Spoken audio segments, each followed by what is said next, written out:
Tá. Science fell in love to retreat to prove it. Ou para os mais íntimos, cientistas se apaixonam e tentam provar isso. Pelo menos eu acho que essa é a tradução.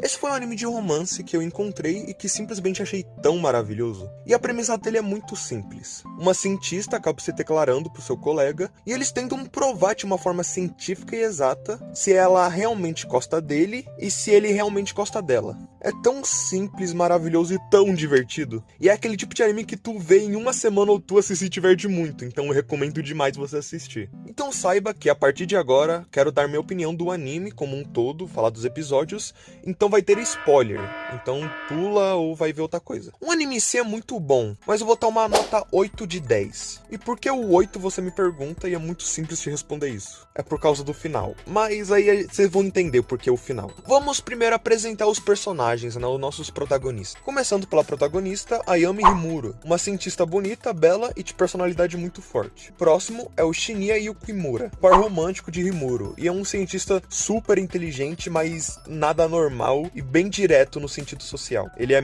aquele nerdola, bem nerdola mesmo. Kosuke no Kai, que é o meu personagem favorito, simplesmente ele é um otaku viciado em jogos de visual novel e simplesmente o cara vive por personagens 2D, eu acho isso maravilhoso. Temos a Kotoha Kanade, que é a menina normal do grupo, e guardem essa palavra de normal porque ela é bem importante pro final dessa merda aqui. E por fim, o melhor personagem feminino, na minha opinião, que é a Ena Ibarata, o par romântico do Inokai. Mas não acontece nada de assumir o relacionamento no anime, eles só ficam naquela de ai, será que eu gosto? Ai, será que eu não gosto? Ai, eu não quero gostar dele, mas eu tô gostando. E eles são amigos de infância e são bem próximos, então isso acaba gerando isso. Esse é o grupo principal. Agora que vocês já conhecem ele, eu vou dar um breve resumo de tudo. E a primeira temporada meio que é eles fazendo os experimentos e dando um desenvolvimento pro casal principal. O que é maravilhoso ver aquelas cenas de romance, dele fazendo aqueles testes de abraçando o outro, cena fofa, às vezes um ete. E eles já se beijam na primeira temporada, o que já é um ponto muito positivo para um anime de romance. Na segunda já é meio que diferente a parada, eles têm um foco maior infelizmente pra Kanade e felizmente pro Kosuke e para Ibarata. No começo da segunda ainda tem um romance de casal principal, mas depois o foco é mais nos outros.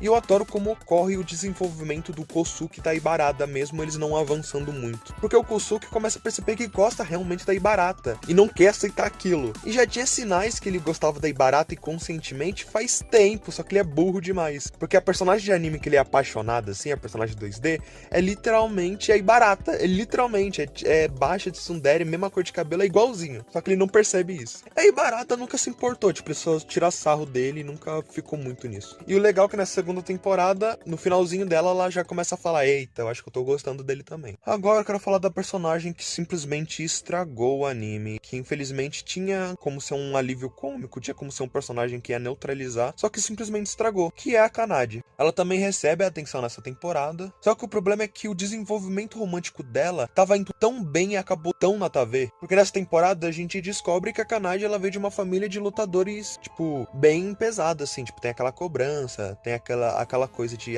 lutar, tal. E ela nunca gostou disso porque ela nunca se sentiu uma menina normal e por conta de um estopim no passado dela, que simplesmente ela gostava do professor dela. O professor dela, obviamente, não dá bola porque ele é um professor e é um adulto e entende que isso é errado. Mas acabou que do mesmo jeito eles saíram por causa do professor, acho que fez um acordo lá de falar, não, você tem que melhorar nas notas, se tu tirar tal nota aí e passar na faculdade, sei lá, a gente sai aí pro encontro, só uma vez. E nesse encontro acabou que o professor tropeçou numa pedra e a Kanade tacou ele no chão. Ela ficou com esses traumas, desse jeito bruto e nada normal e acabou querendo ocultar esse lado dela, porque ela acabou machucando quem ama, que era o professor. E agora que vocês já sabem disso, tá pra eu explicar melhor o final e porque eu achei ele tão ruim. Por isso, o último aviso de spoiler, tá? Que agora eu vou falar do final da segunda temporada. É que o que eu achei tão ruim nesse final, a Kanade, depois de fazer uma apresentação na faculdade, um aluno dessa mesma faculdade, nessa mesma apresentação lá, que era um conjunto de vários laboratórios e tal, acabou vendo o trabalho dela e se apaixonou por ela, por esse jeito meio normal, por ser esse jeitão dela. E os dois saindo juntos e beleza, tipo, tá pra ver um desenvolvimento normal e legal, é algo gostosinho de se ver, tá ligado? Só que no final, depois de um monte de treta, a Kanade recusa recusa a namorar com o cara, o moleque simplesmente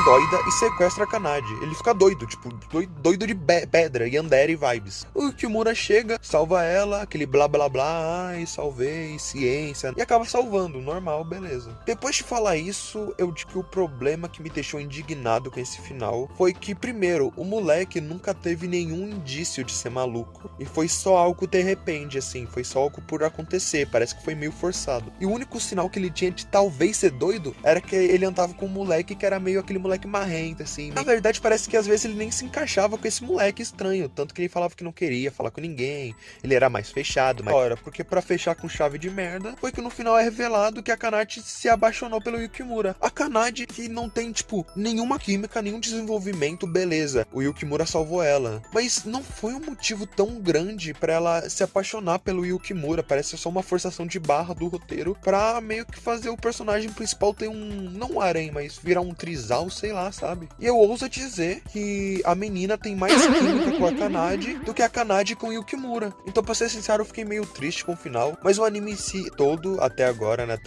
até a segunda temporada é bom, mas só me deixou meio triste porque eu não sabia que ia acabar realmente com esse puxão, sabe? E também eu queria que tivesse desenvolvido meu casal favorito, que teve um desenvolvimento, mas não foi tanto que nem o da Kanade, que foi mais focado nela. Mas tudo bem, eu acabei fazendo esse vídeo porque eu fiquei indignado com o anime, e caso queiram mais vídeo falando de opiniões, dessas coisas mesmo, que eu adoro fazer essas bobeiras, fala anime aí pra eu ver, comenta se quer mais, dá like, se inscreve, pabo de youtuber aí. É isso, pessoal, muito obrigado por me ouvir, tamo junto, um beijo, um abraço.